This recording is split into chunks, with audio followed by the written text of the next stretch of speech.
is about the update. We will be going in there in the next update. I can give a little bit more detail. We've been working on this one for a little bit of time, so certain things have just taken longer, or we've, added more things than we get a little feature creep. We get really excited about things and we start working on, let's try and work on that. Let's put that in. And then other things so for example, this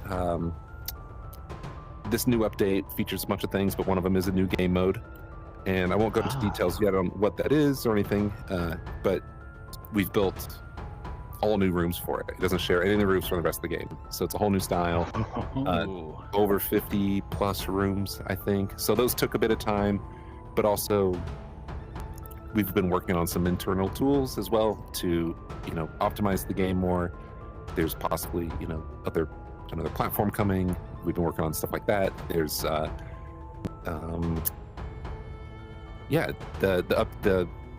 new mode itself has just, there's some new weapons in there as well. So I don't want to give too much away. We do plan to do a dev post really soon, and I think we will reveal a bit of it. But I do think this mode does really well it works well with not knowing anything about it and just kind of going in and being surprised. So there's the balance of like, oh man, this one's taking a little bit longer than we thought, and should we show and give more info than we usually do, just because it's been longer, and that could hold you over, because I still think it's not too far out, but we're about to go into testing,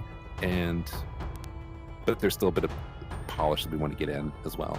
But we have things already started as well for future updates. So we've been working on some things that some bigger features that also take a bit of time, that we need to start some of that stuff earlier. So we got kind of things in the works as usual. Awesome. So definitely coming. Great with it.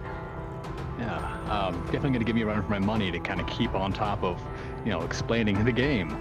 But the follow-up question, and you don't have to answer this one if that's too much, but from my observations, every game mode on the table, with the exception of Sandbox, tends to give the player character some form of progression. Will this next game mode offer something new to either to equip or put on to our character progression? Yes. That's all I need to know. And I think it's kind of the first implementation of it, because it's a new mode and new rooms and stuff like that. Later we have some plans that we want to kind of rework some existing systems and improve progression and improve end game stuff, basically through, are there more things that we can collect and then upgrade and have more player choice in.